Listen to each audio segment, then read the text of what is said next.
The notation which we just saw is called the set builder notation. Why is it even important to study such notations? You might think that why are we complicating things? Well, actually not. It's a pretty simple notation. It will be very clear with the following examples. Let us take the set 1, 2, 3, 4. If we write it in this set builder notation, it will be nothing but x such that x is less than 5 and x is a positive integer within the curly brackets. How is it same as 1, 2, 3, 4? Let us decode this. This is read as set of all x. The vertical line is such that x is less than 5 and x is a positive integer. So we'll go step by step. The condition says that x is a positive integer. So we'll go from 1. Is 1 less than 5? Yes. So 1 belongs to this set. So 1 is an element of this set. Next positive integer is 2. 2 is less than 5. So 2 is also an element of this set. Then 3 also satisfies this condition. 4 also satisfies this condition. What about 5? 5 is a positive integer. But is 5 less than 5? Definitely not, because it's equal to 5. What about the remaining elements? What about 6? What about 7? Definitely those are greater than 5.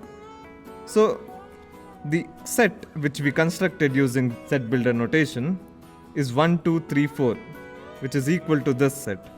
This notation is way simpler than writing this one. Well, let me give you another example. What if I ask you to write the set having elements 1 to 10?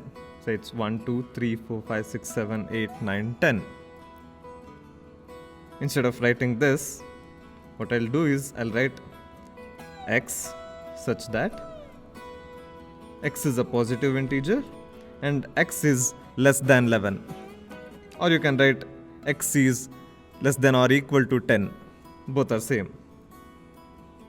So now instead of writing 1 to 10, I'm just writing this one liner. In the curly brackets, x such that x is a positive integer and x is less than 11.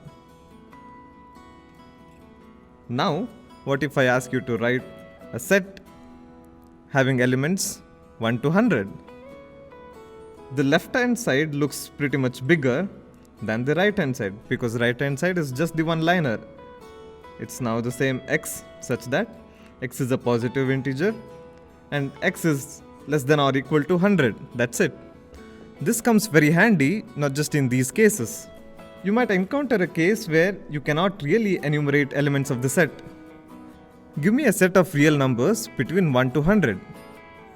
There are infinitely many elements. So you can write this set like this. Set x such that 1 is less than or equal to x less than or equal to 100, where x belongs to the set of all real numbers. You might have observed something and even might have concluded that a set is a collection of objects having some properties in common between them. Like in this example, these are all planets.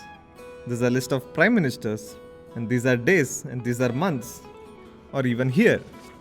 But that need not be the case. So if I write set R with elements A, the alphabet, to the number, the NPTEL, New Delhi, yellow, this is a set.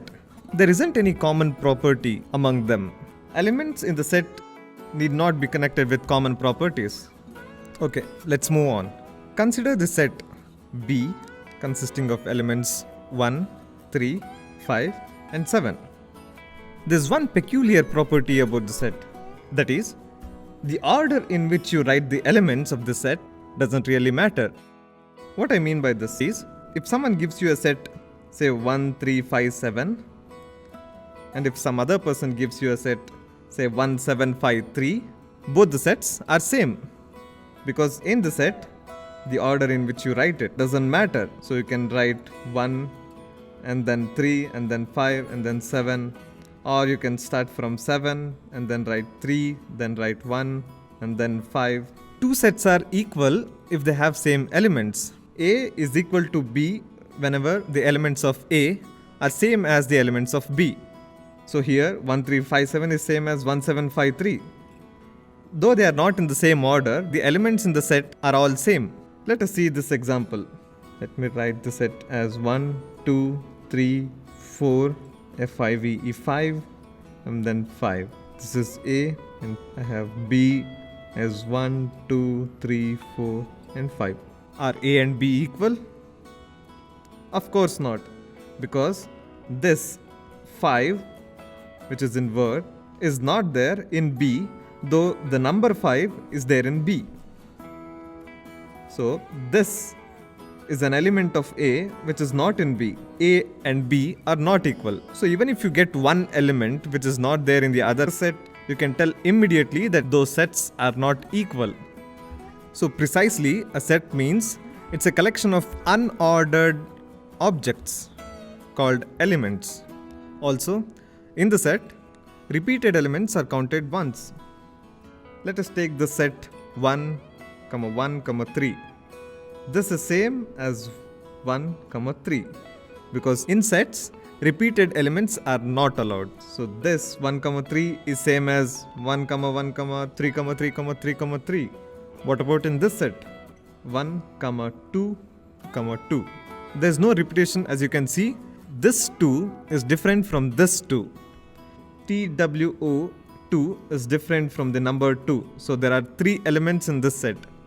The number 3 is called as the cardinality of the set. This is nothing but the size of the set.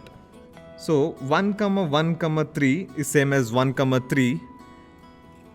So the cardinality of this set is 2, while the cardinality of this set is 3. So till now we have seen what is called as set, what's the element, this notation, the set builder notation, and the equality of sets. I hope till now it's very clear. So if something is there which you didn't understand, feel free to ask in the discussion forum. We'll be there to help and guide you.